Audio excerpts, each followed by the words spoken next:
Hello everyone. तो आज हम गणित शिक्षण में उपयोग होने वाले दूसरे विधि के बारे जानेंगे, दैट इज डिडक्टिव मेथड, जिसको हिंदी में कहा जाता है निगमन विधि। ठीक है, तो चलिए स्टार्ट करते हैं। तो निगमन विधि क्या होता है? ठीक है, अभी हम लोग पहले वीडियो में, पहले लेक्चर में हम लोग समझे, इससे पहले के लेक्चर में हम लोग समझे थे आगमन विधि। तो आगमन विधि में क्या होता है कि पहले एग्जाम्पल बताया जाता है, देन जाके नियम बताया जाता है।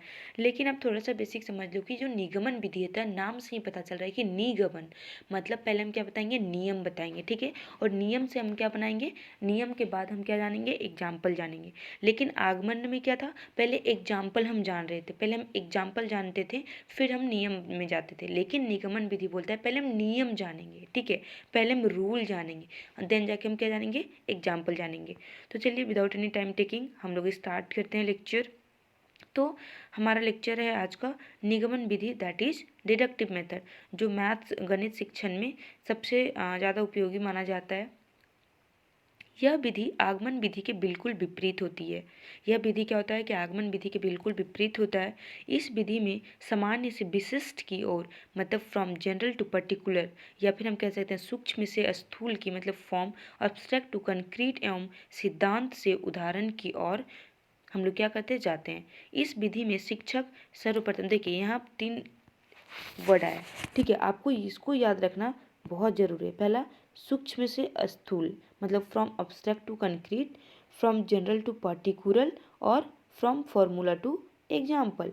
ठीक है, ये कहीं भी दिया रहेगा, ये ऑब्जेक्टिव में भी आ सकता है कि अगर आप अब्स्ट्रैक्ट टू कॉन्क्रीट जाते हैं तो इसमें आप कौन सी विधि का उपयोग कर रहे हैं, कौन से शिक्षण विधि का उपयोग कर रहे हैं। तो हमारा आंसर क्या होगा, निगमन विधि का होगा। ठीक है, या फिर क्वेश्चन ऐसा हो सकता है कि फ्रॉम जनरल टू पर्टिकुलर आप जा रहे हैं या फिर यूज़ कर रहे हैं, तो आप कौन सी विधि, कौन से शिक्षण विधि का उपयोग कर रहे हैं। तो ये हमारा क्या है, निगमन विधि, मतलब डिडक्टिव मेथड, या फिर फॉर्मूला टू एग्जाम्पल। इस विधि में शिक्षक सर्वप्रथम विद्यार्थियों को क्या बताता है, सिद्धांत बताता है, तत्पश्चात उससे संबंधित उदाहरण प्रस्तुत करता है। अर्थात विद्यार्थियों को पूर्व में ही नियम बता दिए जाते हैं, उसके बाद ही उदाहरण दे। देखिए सिंपल सा इस पैरा का मतलब क्या है कि पहले बच्चा को क्या बताया जाएगा, नियम बताया जाएगा, देन जाके उदाहरण बताया जाएगा। तो हम उसको क्या बोलेंगे, निगमन विधि बोलेंगे। ठीक है, यहाँ तक आपको समझ में आ गया। अब हम लोग नेक्स्ट पैरा में पढ़ते हैं। इस विधि का प्रयोग मुख्यतः बीजगणित, रेखागणित तथा त्रिकोणमिति में किया जाता है। निगमन विधि में अभिधारणाओं, आधारभूत तत्वों तथा स्वयं सिद्धियों की सहायता ली जाती है। यह विधि उच्च स्तर की कक्षाओं के लिए अधिक उपयोगी होती है, क्योंकि इस अवस्था में बालक का मानसिक विकास प्रचुर मात्रा में हो जाता है और वो दिए गए सिद्धांतों की आसानी से समझ लेता है। अब लैंडल के अनुसार हम लोग समझते हैं कि लैंडल का क्या कहना है। इस विधि द्वारा शिक्षण में पहले परिभाषा का नियम सिखाया जाता है, तत्पश्चात अर्थ का सावधानी से स्पष्टीकरण किया जाता है, और अंत में तथ्यों का प्रयोग करके पूर्णतः उसे स्पष्ट किया जाता है। देखिए, तो अब अगर ये क्वेश्चन आया, देखिए हमारा प्रीवियस लेक्चर का क्वेश्चन क्या था कि गणित शिक्षण में किसी एक विधि का गुण और आपको दोष लिखना था। तो हमने आगमन विधि के बारे लिखा था, आप यहाँ पे निगमन विधि भी लिख सकते हो। और आपको पहले क्या करना है, आपको रूपरेखा रेडी करना है। जैसे आप मेरे पहले का वीडियो लेक्चर के क्वेश्चन में आप देख सकते हो, तो आप इसका रूपरेखा क्या रेडी करोगे, निगमन विधि रूपरेखा लिखोगे, निगमन विधि, फिर अर्थ, फिर क्या होगा, परिभाषा। तो अर्थ में ये हमारा अर्थ हो गया, जो 2 पैरा है ये ऊपर का, वो हमारा अर्थ हो गया। परिभाषा, यहाँ पे 2 परिभाषा दिया है, लैंडल के अनुसार और डॉक्टर उन्नति बिश्नोई के अनुसार। तो हम दोनों का परिभाषा लिखेंगे, फिर हम क्या लिखेंगे, गुण और दोष लिखेंगे। ठीक है, तो चलिए परिभाषा समझते हैं। लैंडल का कहना है कि इस विधि द्वारा शिक्षण में पहले परिभाषा का नियम सिखाया जाता है। समझे, ये लाइन का मतलब कि क्या कह रहा है कि इस विधि द्वारा शिक्षण में जब हम भी टीचिंग हो रहा होता है, जब भी टीचिंग कर रहे होते हैं, तो पहले हम क्या बताएंगे, परिभाषा का नियम बताएंगे। ठीक है, तत्पश्चात अर्थ का सावधानी से स्पष्टीकरण किया जाता है, और अंत में तथ्यों का प्रयोग करके पूर्णतः उसे स्पष्ट किया जाता है। ठीक है, अब डॉक्टर उन्नति बिश्नोई के अनुसार क्या है कि निगमन विधि वह विधि है जिसमें शिक्षक सर्वप्रथम सिद्धांतों को बताता है, उसके पश्चात उसको स्पष्ट करने के लिए संबंधित उदाहरण प्रस्तुत करता है। तो सिंपल सा कहने का मतलब ये है कि पहले क्या बताया जाएगा, नियम बताया जाएगा, उसके बाद क्या बताया जाएगा, उससे जो रिलेटेड जो भी एग्जाम्पल होगा वो बताया जाएगा। अब निगमन विधि के क्या चरण है, ठीक है, स्टेप ऑफ डिडक्टिव मेथड। तो पहला है सिद्धांतों का ज्ञान, नॉलेज ऑफ थ्योरी। सबसे पहले शिक्षक को उन सिद्धांतों के बारे में ज्ञान होना अति आवश्यक है जिसका प्रस्तुतिकरण वह विद्यार्थियों के आगे कर रहा है। ठीक है, दूसरा क्या है हमारा, दूसरा है कि सिद्धांत या उदाहरण देना, टू गिव थ्योरीज और एग्जाम्पल। शिक्षक जब विद्यार्थियों को सिद्धांत बता देता है तब सिद्धांतों की सत्यता को सिद्ध करने के लिए विभिन्न प्रकार के उदाहरणों को क्या करता है, प्रस्तुत करता है। और हमारा थर्ड स्टेप है निष्कर्ष निकालना, कंक्लूजन। विद्यार्थी उदाहरणों की सहायता से उपयुक्त निष्कर्ष निकालते हैं। और फोर्थ हमारा क्या है, प्रूफ, सत्यापन। विद्यार्थी निष्कर्ष को आधार बनाकर सत्यता का परीक्षण करते हैं। जैसे यहाँ पे एक एग्जाम्पल क्वेश्चन दिया हुआ है कि एक कमरा 15 मीटर लंबा तथा 8 मीटर चौड़ा है, तो कमरे का क्षेत्रफल ज्ञात करना। तो देखिए क्वेश्चन में क्या बोल रहा है कि कमरे का क्षेत्रफल ज्ञात करना, तो डायरेक्ट हम क्या करेंगे, फॉर्मूला अप्लाई करेंगे। तो हमारा क्षेत्रफल का फॉर्मूला क्या होता है, लंबाई गुनी चौड़ाई। तो लंबाई हमारा दिया हुआ है 15 मीटर और चौड़ाई हमारा कितना दिया हुआ है, 8 मीटर। ठीक है, तो हमें यहाँ पे क्षेत्रफल क्या कर दें, निकाल दें। उसी तरीके से एग्जाम्पल 2 है साधारण ब्याज का। तो चलिए अब हम स्टार्ट करते हैं निगमन विधि के गुण, कि निगमन विधि का गुण क्या होता है। मेरिट ऑफ डिडक्टिव मेथड, कि डिडक्टिव मेथड के क्या होते हैं, गुण क्या होते हैं। तो निगमन विधि के निम्नलिखित गुण होते हैं। पहला गुण क्या है कि इस विधि द्वारा कम समय में अधिक से अधिक प्रश्न हल कराए जा सकते हैं। क्योंकि देखिए यहाँ पे तो तुरंत क्या होता है, नियम बता दिए जाते हैं, तो यहाँ पे हमारा समय कहीं पे बर्बाद होता नहीं है।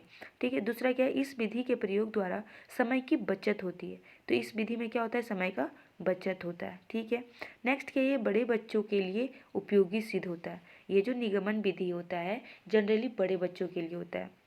इस विधि द्वारा निम्न स्तर का पाठ सीखा जा सकता है। ठीक है, फिफ्थ है, निगमन विधि द्वारा नियमों, सिद्धांतों एवं सूत्रों की सत्यता की जांच सरलतापूर्वक की जा सकती है। सिक्स्थ है, यह स्मरण शक्ति को बढ़ाती है। इस विधि द्वारा ज्ञानार्जन की गति तीव्र होती है। हमारा 8 है, यह विधि निष्पक्ष होती है। 9th है, इस विधि द्वारा प्राप्त निष्कर्ष शुद्ध, स्पष्ट व संक्षिप्त होते हैं। एंड 10वां एंड लास्ट है कि नवीन समस्याओं को हल करने के लिए यह विधि अधिक उपयोगी होते हैं। ठीक है, तो अब हम निगमन विधि के दोष देखेंगे। तो आप यहाँ पे दोष देखिए कि जो भी ज्ञान प्राप्त होता है इस मेथड के द्वारा वो क्या होता है, परमानेंट नहीं होता है, स्थायी नहीं होता है। यह विधि स्मृति केंद्रित विधि है, जिससे यह मनोवैज्ञानिक के सिद्धांतों के विपरीत होता है। छोटी कक्षाओं के लिए विधि अधिक उपयोगी नहीं होती है, क्योंकि इसमें पहले नियम बताए जाते हैं और छोटे बच्चे इतने एक्टिव नहीं होते उस समय, या फिर उनका इतना मतलब डेवलपमेंट नहीं हुआ होता है कि वो तुरंत नियम को समझ जाएंगे। अगर उनके आसपास की चीज़ों के बारे में पहले ना बताया जाए, पहले एग्जाम्पल ना दिया जाए, तो वो क्या होता है कि वो तुरंत नियम को नहीं समझ पाते हैं। ठीक है, तो फोर्थ हम लोग देखिए कि यह विधि खोज की अपेक्षा रटने की प्रवृत्ति पर अधिक बल देता है। इस विधि से विद्यार्थियों या बालकों में आत्मविश्वास व आत्मनिर्भरता की भावना उत्पन्न नहीं हो पाती है। ठीक है, यहाँ तक समझे हम लोग, गुण समझे और दोष समझे। अब हम लोग क्या समझते हैं, यहाँ पे भी कुछ दोष है, आप इसको देख सकते हो। ठीक है, चलिए अब हम लोग क्या करते हैं, आगमन और निगमन में अंतर समझते हैं। तो हम लोग पहले लेक्चर में आगमन विधि के बारे समझे थे और हम लोग इस लेक्चर में हम लोग समझे निगमन विधि। अब देखो आगमन और निगमन में दोनों में अंतर क्या है, ये भी कभी कभी पूछ लिया जाता है कि आगमन और निगमन विधि में दोनों में अंतर बताइए। ठीक है, तो कभी कभी क्वेश्चन ऐसा भी आ सकता है कि आगमन और निगमन विधि का वर्णन करें, इनके गुण और दोषों के बारे लिखें तथा इन दोनों के बीच का अंतर लिखें। तो लॉन्ग क्वेश्चन में ये 14 मार्क्स में ये आ सकता है, फिर 10 मार्क्स में ऐसा क्वेश्चन आ सकता है। ठीक है, तो आप इसको आप प्रिपेयर कर सकते हैं, बहुत ही ईजी है, बहुत सिंपल है। अगर आप एक बार समझ जाओगे तो कि आगमन विधि क्या बोलता है, आगमन विधि में पहले एग्जाम्पल बताया जाता है। ठीक है, पहले एग्जाम्पल बताया जाता है फिर नियम निकाला जाता है।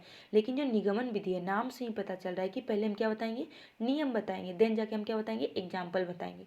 ठीक है, अब हम लोग दोनों में क्या समझते हैं, अंतर समझते हैं कि दोनों में अंतर क्या है। तो पहला है कि यह विधि, आगमन विधि बोलता है कि इस विधि में विशिष्ट सामान्य उदाहरण से नियम व स्थूल से सूक्ष्म की ओर चला जाता है। ठीक है, लेकिन जो निगमन विधि है वो क्या बोलता है, इस विधि में सामान्य से विशिष्ट, हम क्या बोलेंगे, सामान्य से विशिष्ट। और ये आगमन विधि क्या बोलता है, विशिष्ट से सामान्य। ठीक है, और निगमन विधि बोलता है कि सामान्य से विशिष्ट, नियम से उदाहरण, लेकिन यहाँ पे उदाहरण से नियम था, और सूक्ष्म से स्थूल की ओर चला जाता है। ठीक है, पहला पॉइंट समझ में आ गया। दूसरा पॉइंट है, इस विधि में बालक क्रियाशील रहता है। ठीक है, कौन सी विधि में, आग तो कभी कभी ऑब्जेक्टिव क्वेश्चन या फिर वाइवा में ऐसा भी पूछ लिया जाता है कि आगमन विधि में कौन एक्टिव रहते हैं, टीचर या स्टूडेंट। तो आगमन विधि में कौन एक्टिव रहते हैं, स्टूडेंट। निगमन विधि में कौन रहते हैं, शिक्षक। ठीक है। यह विधि सामान्यीकरण जनरलाइजेशन में सहायक होता है। यह विधि विद्यार्थियों के सामान्यीकरण करने में सहायक नहीं होता है। यह विधि छोटे बालकों या छोटी कक्षाओं के लिए उपयोगी होती है। जो आगमन विधि होता है वो कौन से क्लास के लिए ज़्यादा उपयोगी है, तो छोटे कक्षाओं के लिए। लेकिन जो निगमन विधि है ये किस क्लास के लिए ज़्यादा उपयोगी है, बड़े क्लास के लिए, हायर क्लास के लिए। यह अनुसंधान का मार्ग है, यह अनुकरण का मार्ग है। ठीक है। अनुसंधान मतलब खोज का, रिसर्च का। इस विधि में बालक सूझ द्वारा ज्ञान प्राप्त करता है। लेकिन जो निगमन विधि होता है वो किस पर ज़्यादा बल देता है, रटने पर ज़्यादा बल देता है। ठीक है। यह अध्यापन की श्रेष्ठ विधि माने, आगमन विधि को अध्यापन का क्या माना जाता है, श्रेष्ठ विधि। लेकिन जो निगमन विधि है, ये श्रेष्ठ विधि, ये अध्ययन की श्रेष्ठ विधि है। लेकिन ये देखिए यहाँ पे ध्यान दीजिएगा, दोनों वर्ड थोड़ा आपको सिमिलर लगेगा लेकिन दोनों का बहुत बड़ा अंतर है दोनों में। यहाँ पे अध्यापन है, ठीक है, यहाँ पे अध्ययन है। अब है 8 नंबर, ये मनोवैज्ञानिक विधि है। ये अपेक्षाकृत अमनोवैज्ञानिक विधि है। यह अवबोध केंद्रित होता है, यह स्मृति केंद्रित होता है। इस विधि में विद्यार्थियों को प्रत्येक पद का महत्व लिखना पड़ता है। जो आगमन विधि होता है उसमें प्रत्येक पद का क्या मतलब प्रत्येक टर्म का महत्व लिखना पड़ता है। लेकिन इसमें इस विधि में विद्यार्थी बहुत से पदों को लिखना क्या करता है, सीख जाता है। इस विधि द्वारा विद्यार्थियों में आत्मविश्वास और आत्मनिर्भरता उत्पन्न होती है। लेकिन जो ये निगमन विधि है, निगमन विधि को ये विधि विद्यार्थियों में पराश्रितता को क्या करता है, उत्पन्न करता है। Thank you. आई होप कि आपको ये वीडियो पसंद आया होगा। पसंद आया है तो आपको लाइक करना है, शेयर करना है, कमेंट करना है और आपको अच्छे से ये वीडियो पढ़ना है ताकि आपको निगमन विधि और आगमन और निगमन विधि दोनों में क्या हो जाए, अंतर समझ में आ जाए। ठीक है। Thank you.